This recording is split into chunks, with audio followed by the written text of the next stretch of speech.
Welcome in, everybody, to a little bit of an immediate reaction episode of the Aaron Torres Sports Podcast. I'm your host, Aaron Torres. Hope everybody's doing well. Hope everybody's having a great day. And I figured, what the heck? We got about a half an hour before the Notre Dame Texas A&M game.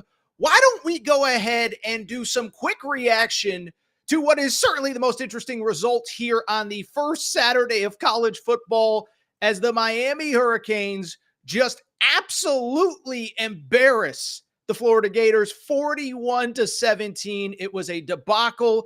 It was awful. It's great for Miami, but what does it mean for Florida, Billy Napier? Because you look at that performance, you look at that schedule, it ain't getting any easier for the Florida Gators. So everybody come on in. Couple housekeeping notes. One, we will do a full episode of the Aaron Torres Sports Podcast on Sunday afternoon before the LSU-USC game. So make sure you're tuned in there. Also, I will be actually doing Fox Sports Radio. I do it every Saturday night, 11 p.m. Eastern time. So this is my last little reaction on YouTube before I go into the studio, start prepping for today's show. So a lot of college football to react to, a lot to discuss, including this debacle with Miami and Florida State come in. And finally, one other quick announcement before we get started. As you can see at the bottom of the screen, we do have ourselves a new presenting partner, and that is Collie Puffs. So Collie Puffs is a healthy alternative snack food. Okay, so all of us, it's football season. We're on the couch more. We're trying to figure out what can we eat that is healthy but also delicious, right? We love the Cheetos and the Fritos and the Doritos, all the O's. But what can we eat that's a little bit healthier? Collie Puffs is your answer. It is a family-owned American business not far from where I am out here in California. And the cool thing about it, it was started by folks like you and me, young children. Well, I don't have young children, but you get the point. Young children just trying to figure out, okay, what can we do to feed our children more healthy food overall? Created Collie Puffs. These are snacks. They're salty, but not too salty. By the way, baked, not fried. And it is a healthy alternative, but the cool part is that they are absolutely delicious. For more information, visit colliepuffs.com. Also find them on Amazon. I'm telling you, they are really good. They are really healthy, snack-sized. They're delicious. All right, so we got the small talk out of the way.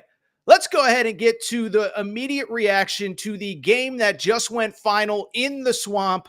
Final score, Miami, 41, Florida 17. And let me just say this. I thought there were really only two games in which somebody was going to have some explaining to do after, regardless of who won and lost. Like, even you look at Clemson today, Clemson got embarrassed, but listen, if they run the table in the ACC, it doesn't matter.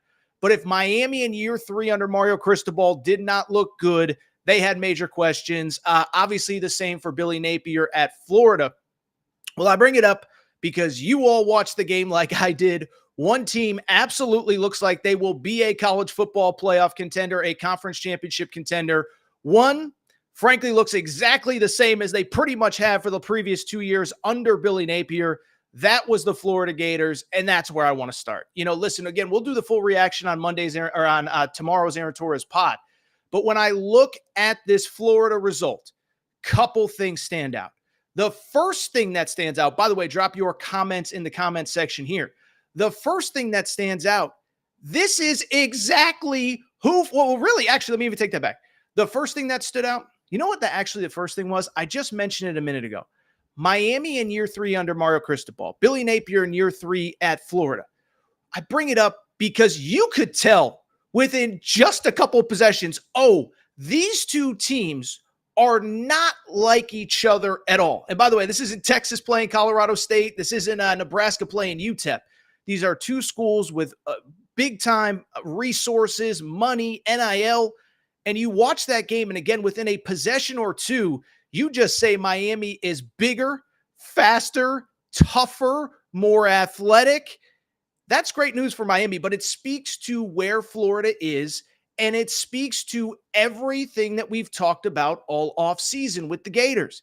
I've never been a Billy Napier guy, but I felt like, you know what, with 8 months to prepare off a 5-7 season, even if Miami has a little bit of a talent, has a little bit more talent than the Gators, Florida at least will come out ready to go. Instead, it's the exact opposite. What happens? First possession, you have them stopped.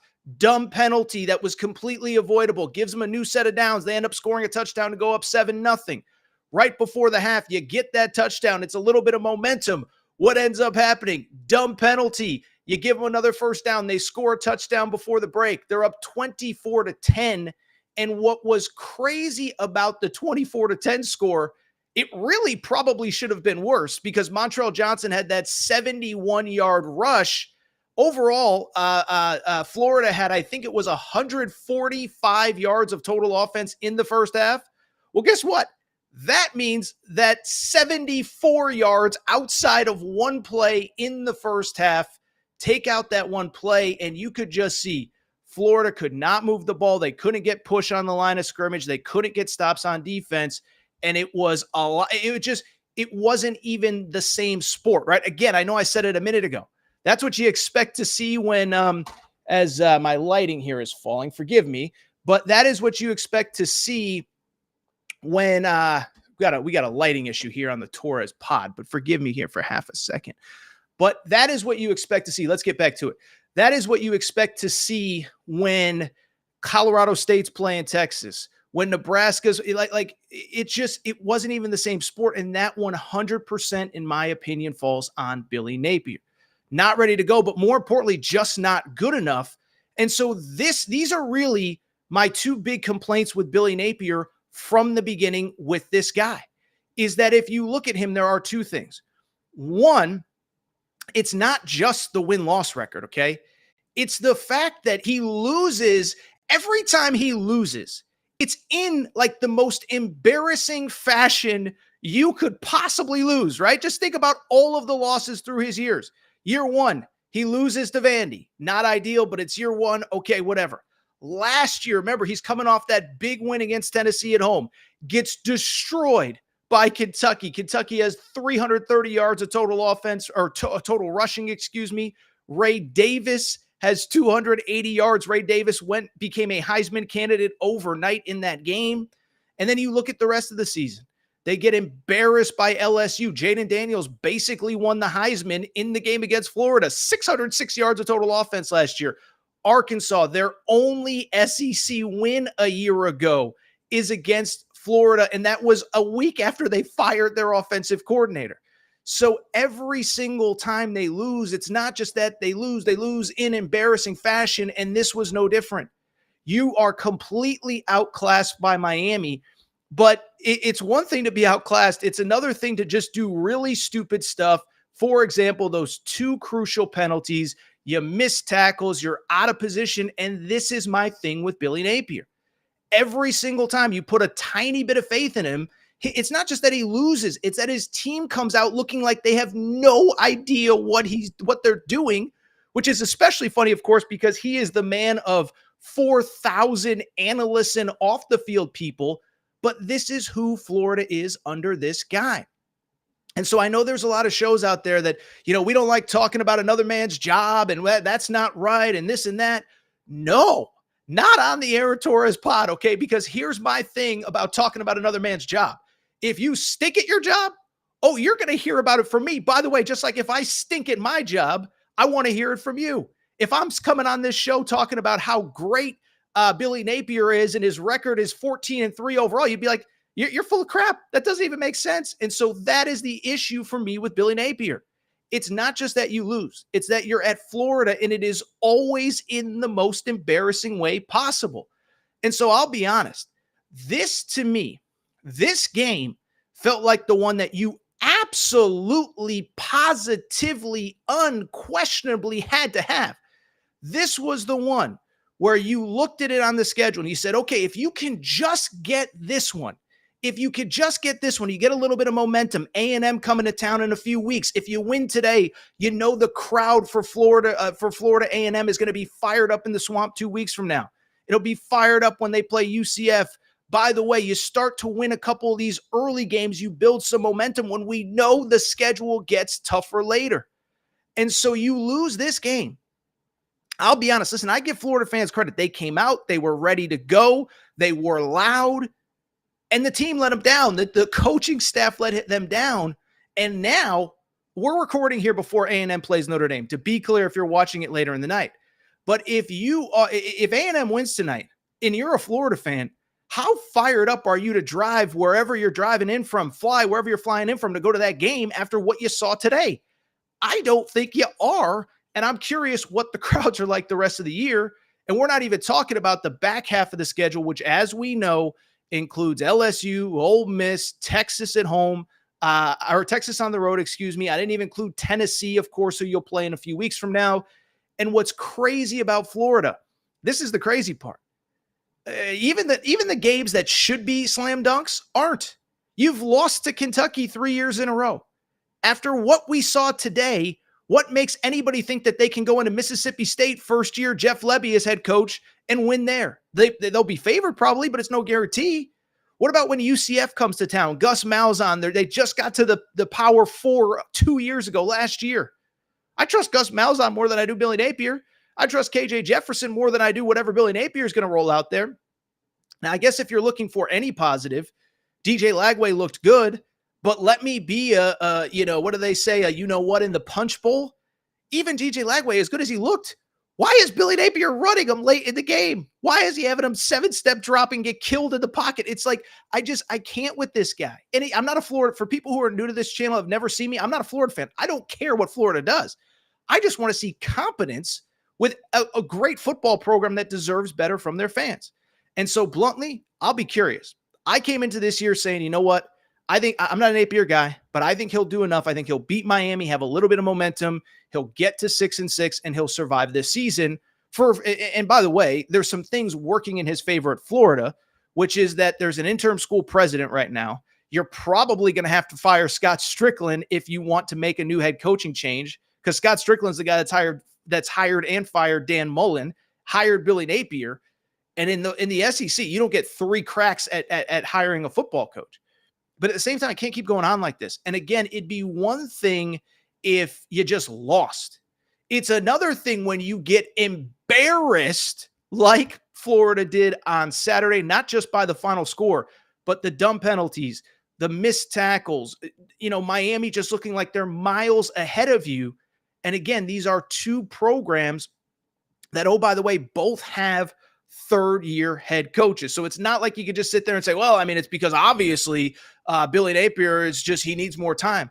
It's like, well, Mario Cristobal got the same amount of time as Billy Napier. As a matter of fact, I think Mario Cristobal got hired about a week or 2 after Billy Napier.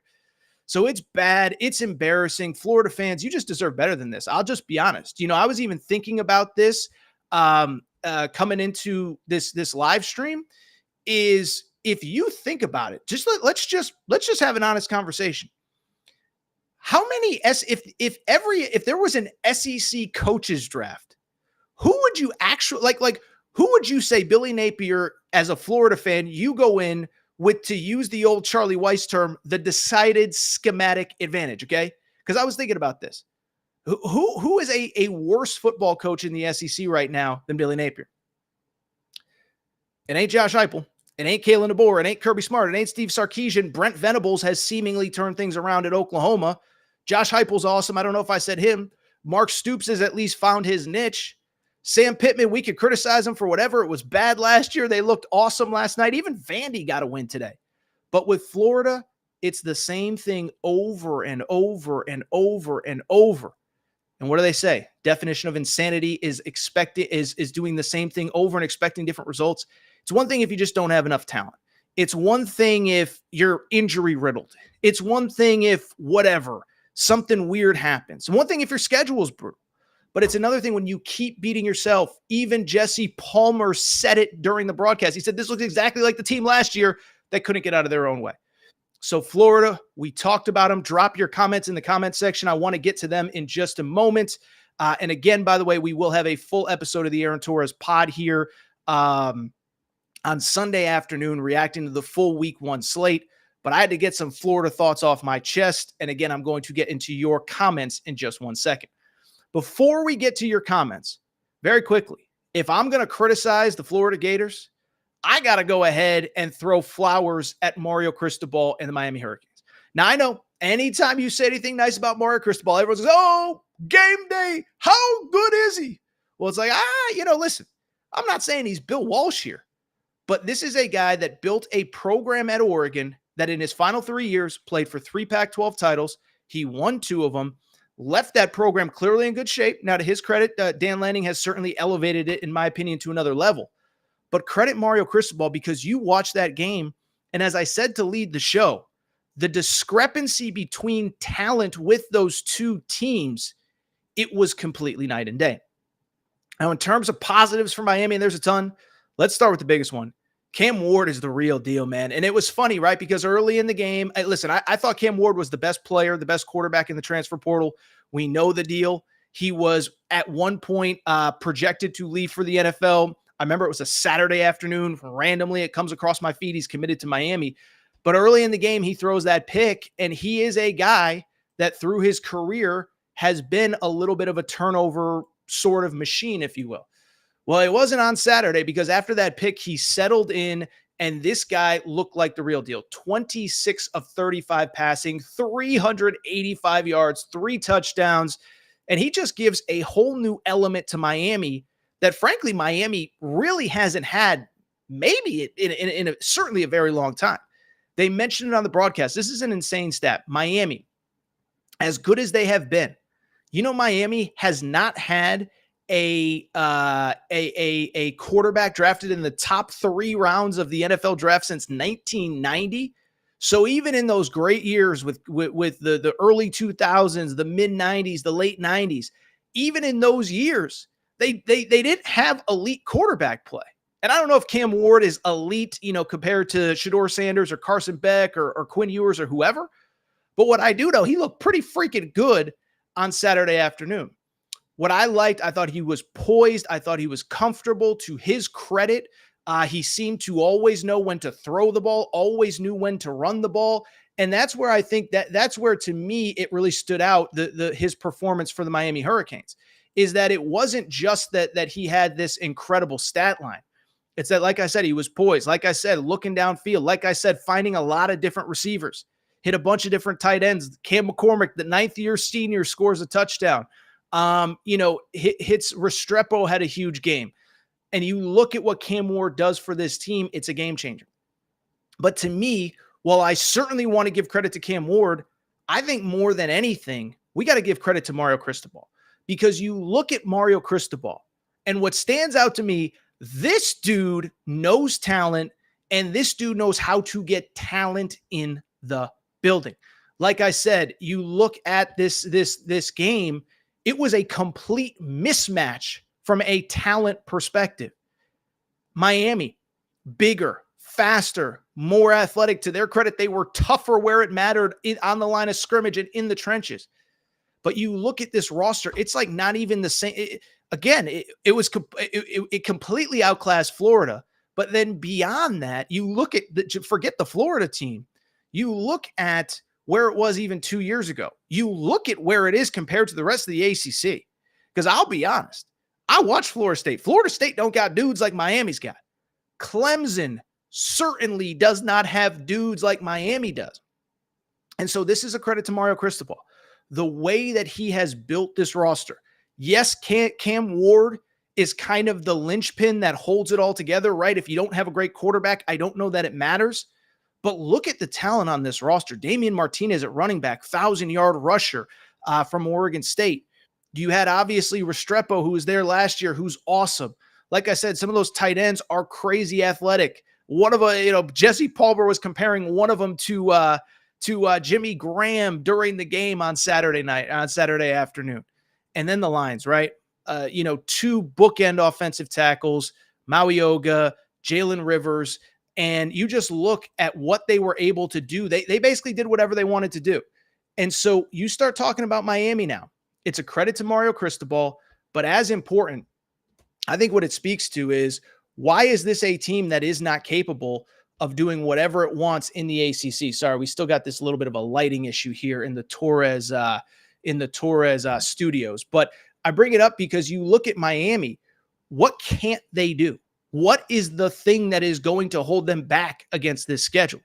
Because you look at the schedule that they have, this was the tough one, right? You go on the road in the swamp, 90 whatever thousand people. Well, now it gets much easier. As a matter of fact, I'll pull up the schedule because my computer's having some issues here. But I do know off the top of my head, there is no Clemson on that schedule. Clemson, at least to me, looked competent for a half against Georgia. The issue with Clemson, of course, is they just don't have enough depth to compete with the best teams in college football anymore. And so you look at no Clemson on the schedule. You do get Florida State at home. I think you are just a better team than Florida State, certainly with the better quarterback. But again, look at the rest of this schedule. Florida A&M next week.